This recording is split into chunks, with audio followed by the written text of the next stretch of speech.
Dear students, statics की class में आपका स्वागत है। हम सर्वप्रथम कुछ डेफिनिशंस और परिणामों पर अध्ययन करेंगे। स्टैटिक्स से स्टडी करने के लिए इन टर्म्स को जानना बहुत आवश्यक है। और अगर हम जिन टर्म्स की बात कर रहे हैं वे हैं, सबसे पहले मैटर क्या होता है, what about energy, then body, particle, what do you mean by particle, rigid body क्या होती है, smooth body, mass, what do you mean by mass, rest, motion, body rest में है या मोशन में है, इसका क्या तात्पर्य है, एंड फोर्सेस। हम इसमें स्टडी करेंगे coplanar forces and concurrent forces, also requisites of forces। हम देखेंगे कि बल की आवश्यकताएं क्या हैं। Then we will study about geometrical representation of a force and what is weight, unit of weight देखेंगे हम क्या है। Then unit of force also हम स्टडी करेंगे इसमें। And finally, already you know scalar and vector quantities.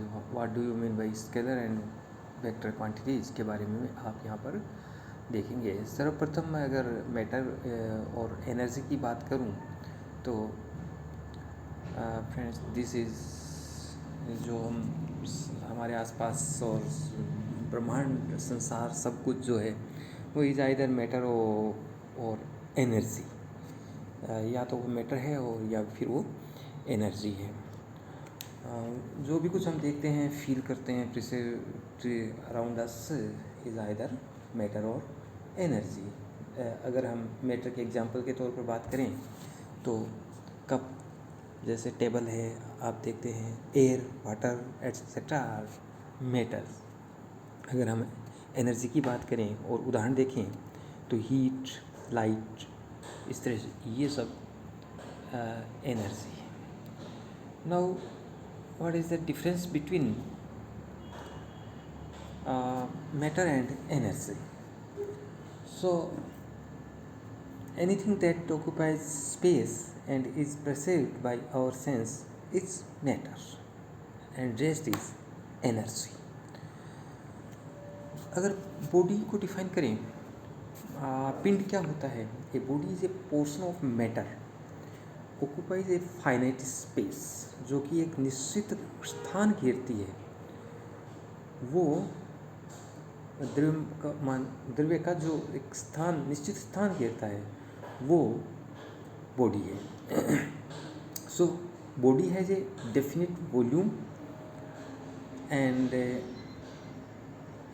Definite mass. तो जिस किसी का भी निश्चित एक आयतन होगा और द्रव्यमान होता है, वो बॉडी होगी। Now what do you mean by particle? A particle is a body definitely small, बहुत ही इन साइज। ऐसी बॉडी जो साइज में बहुत ही स्मॉल है, very very small, so that the distance between its different parts are negligible. यानी दो उसके पार्ट्स, बिंदु के बीच की दूरी जीरो के लगभग है। ऐसी बॉडी पार्टिकल कहलाएगी। It is as a geometrical point के रूप में आप इसे कह सकते हैं। Point with a definite mass, इसका भी एक मास माना जाएगा आपको। And now what do you mean by a rigid body? So a rigid body is said to be a body is said to be rigid body when it does not change its shape and size when subjected to external forces। किसी पर अगर हम बाह्य बल apply करते हैं और वो अपनी साइज और शेप में परिवर्तन नहीं करती है, तो उसको हम क्या कहेंगे? ऐसी बॉडी को रिजिड बॉडी, दृढ़ पिंड कहेंगे।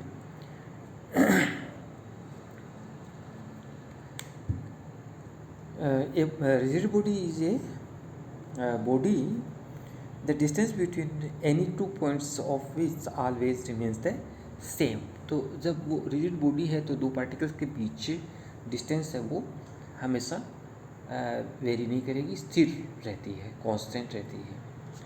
Now smooth body, what do you mean bye smooth body? Body is said to be smooth when it changes its shape and size. Rigid body में शेप और साइज चेंज नहीं होता है, और स्मूथ बॉडी में वो होगी जिसमें शेप एंड साइज चेंज होते हैं सब्जेक्ट टू जब उस पर एक्सटर्नल फोर्स अप्लाई किया जाता है. What do you mean by mass?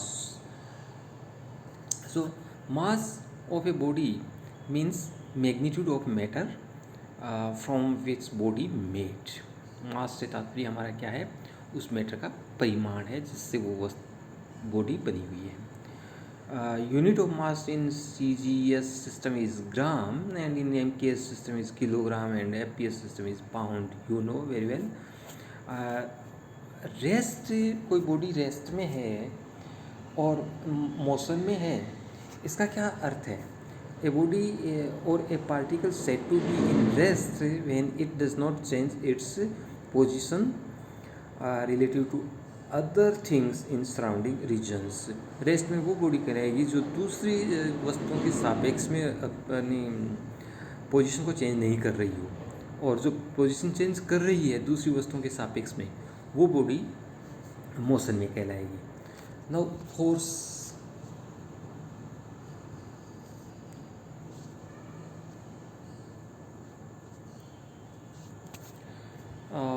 Definition of force, what is force? तो a body does not change its state of rest or of uniform motion of its own accord.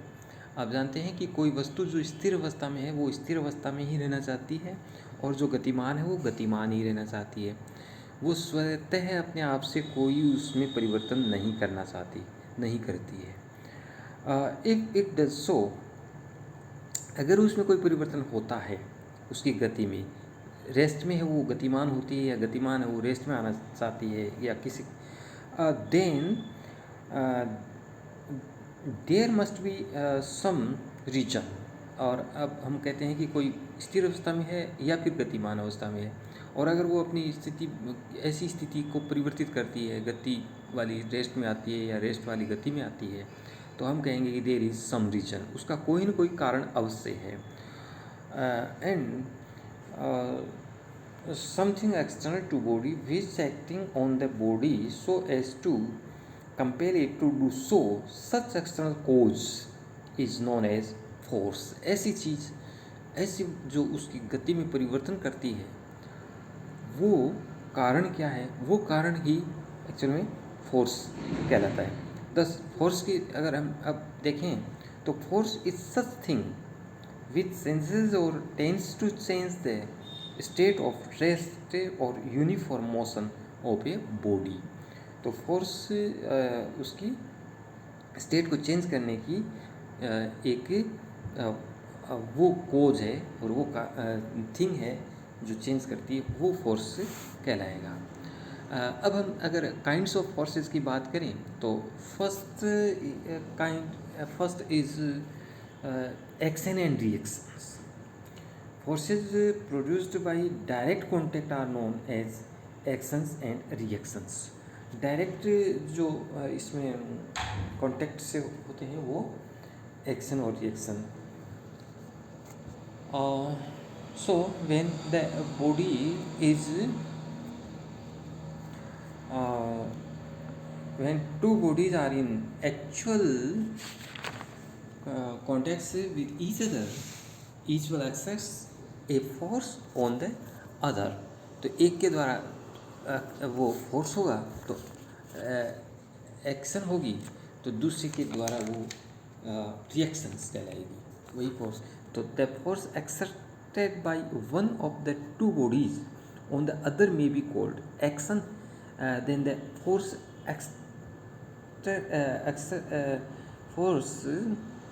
exerted by the second body on the first will be called reaction. So this is reaction and action. Now, second type of force is tension and thrust. The tension, what is tension? If we tie one end of a string to any point of a body and pull at the other end of the string, we exert a force on the body. Such a force exerted by means of a string is called a tension, which may be represented by T. So, tension, किसी string को हम एक स्थिर बिंदु से बांध देते हैं और उसको दूसरे सिरे से अगर उसको खींच कर हम बाहर की ओर ले जाते हैं, तो इस तरह से जो उसमें फोर्स डेवलप होता है, वो जिस कारण से वो बाहर की ओर खींची जा रही है, वो कारण जिसको हम फोर्स कहते हैं, वो फोर्स टेंशन कहलाएगा। और अगर हम थ्रस्ट की बात करें तो यही चीज़ हम किसी रोड में पर अप्लाई करते हैं। If any road B compressed, a force will be exerted. किसी रोड को हम अगर कंप्रेस करते हैं, दबाते हैं, तो वहाँ भी एक फोर्स उत्पन्न होता है और this type of force is called thrust.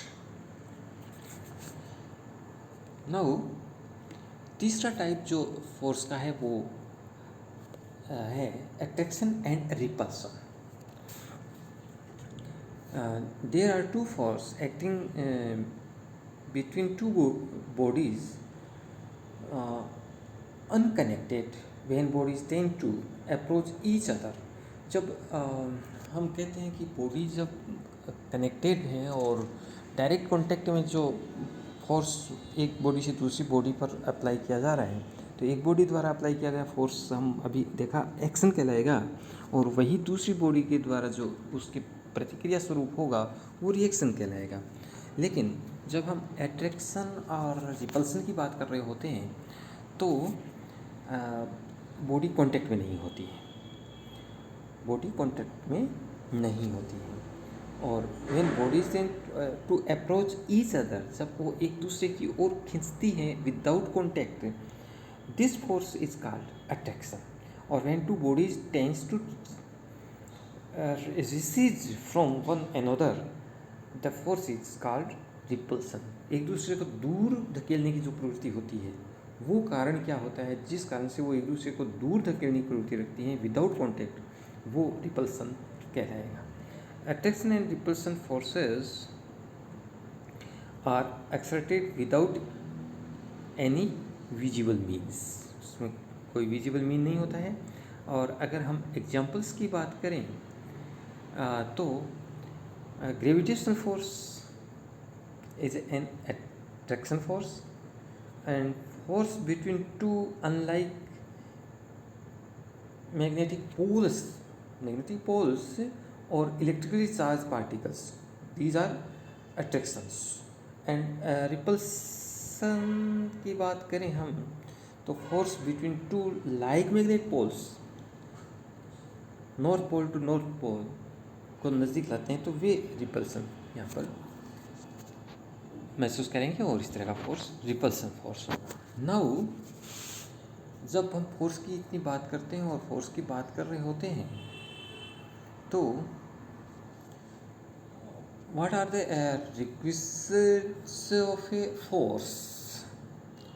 हम जो बल की आवश्यकताएं हैं वो क्या है, बल को रिप्रेजेंट हम कैसे करेंगे, बल को किस तरह से हम दर्शाएंगे, उसकी क्या आवश्यकता है जिससे हम कहें बल को दर्शा सकेंगे, वो हैं फर्स्ट मैग्नीट्यूड, उसका परिमाण, हमें किसी बल के लिए उसके परिमाण का ज्ञान होना चाहिए।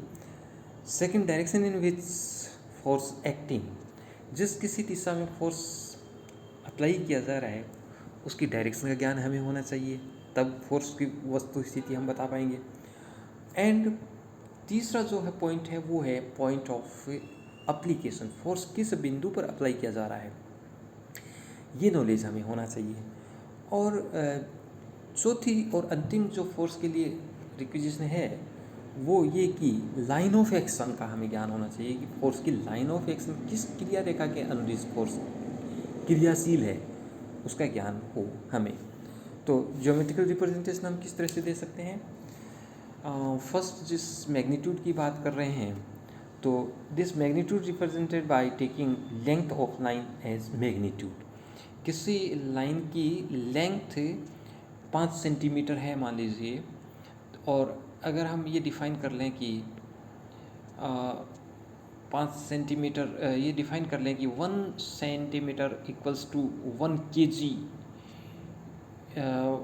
वेट फोर्स, जो भी हम फोर्स लें, 1 newton force, suppose 1 centimetre equals to 1 newton, तो हम कह सकते हैं 5 सेंटीमीटर की लंबाई की लाइन 5 न्यूटन फोर्स को व्यक्त करेगी। तो उसकी लाइन की लेंथ के से हम फोर्स का मैग्नीट्यूड दे सकेंगे, दर्शाएंगे। Directions of force by arrow mark. अगर फोर्स ए से बी की ओर एक्टिंग है तो हम ए से बी की तरफ एक एरो मार्क के द्वारा उसका मैग्नीट्यूड प्रदर्शित, वो डायरेक्शन प्रदर्शित कर देंगे, डायरेक्शन बताएंगे। और पॉइंट ऑफ एप्लीकेशन वह बिंदु जिस पर फोर्स अप्लाई किया जा रहा है, और सपोज ईयर फोर्स ए पर अप्लाई किया जा रहा है, तो ए पॉइंट ऑफ एक्शन कहलाएगा। ए पॉइंट ऑफ एक्शन कहलाएगा जिस पर फोर्स अप्लाई किया गया है। और अगर हम यहाँ पर तीसरी बात के बाद चौथी बात करें लाइन ऑफ एक्शन, तो लाइन जो ए बी लाइन है जिसके अनुदिश ये लग रहा है, this is known to line of action. तो इस फिगर में ए से बी की ओर ए बी परिमाण के बराबर ए से बी की ओर एरो मार्क से, और पॉइंट ऑफ एप्लीकेशन ए है पर फोर्स अप्लाई किया जा रहा है। इस प्रकार से हम किसी फोर्स का ज्योमेट्रिकल रिप्रेजेंटेशन देंगे। नाउ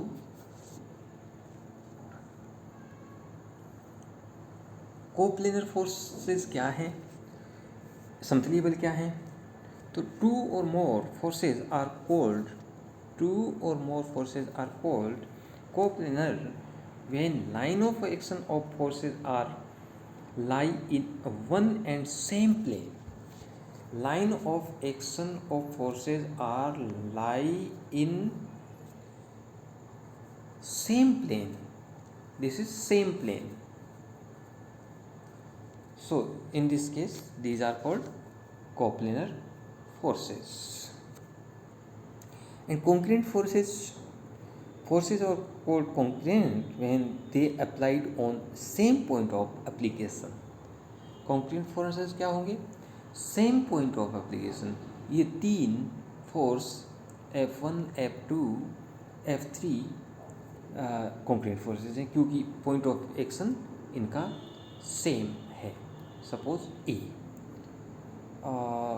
अगर हम फोर्स F4 को इसमें शामिल कर लें तो these are not concurrent because F4 की लाइन ऑफ एक्शन ए से नहीं जा रही है। तो F1, F2, F3 are concurrent forces जिनकी line of point of action same है, passing through A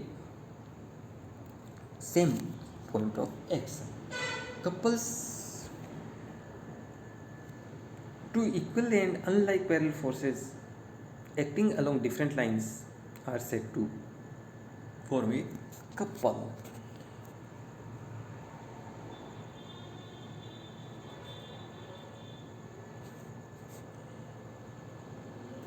Parallel forces, unlike means in opposite directions, and equal means same magnitude. Suppose F and F, this is called couple. This is couple.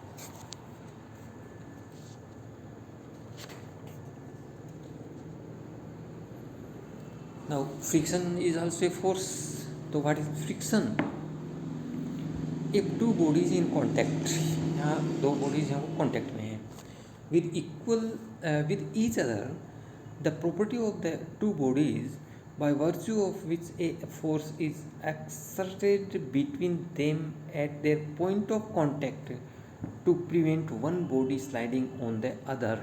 दो body एक ये दूसरी ये contact में हैं और एक दूसरे को ऊपर फिसलने से वो जो रोकती है, जिस कारण जो रोकती है फिसलने से उसको रोकेगी, वो कारण जो है this is known to friction. Also the force exerted is called the force of friction. Now weight, what is weight and what is the unit of weight and force? Weight is a force, weight also a force which is exerted towards earth on a body by earth. Vertically downward जिसकी बात करते हैं हम, पृथ्वी की ओर जो आकर्षित होने वाला है वो फोर्स वेट कहलाएगा. And weight is equals to M C. M is mass of body and G is gravitational constant. This is weight and weight is gram weight. Unit of weight is gram weight.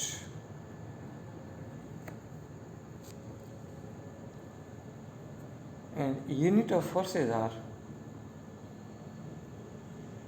in M case,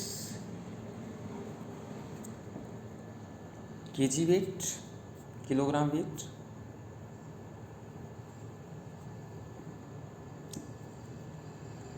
In M case, and gram weight और इन CGS. KG wait को हम Newton कहते हैं और gram weight dine कहलाएगा. 981 dine is 1 gram wait. और अन्य शब्दों में कहें तो G dyne is 1 gram weight and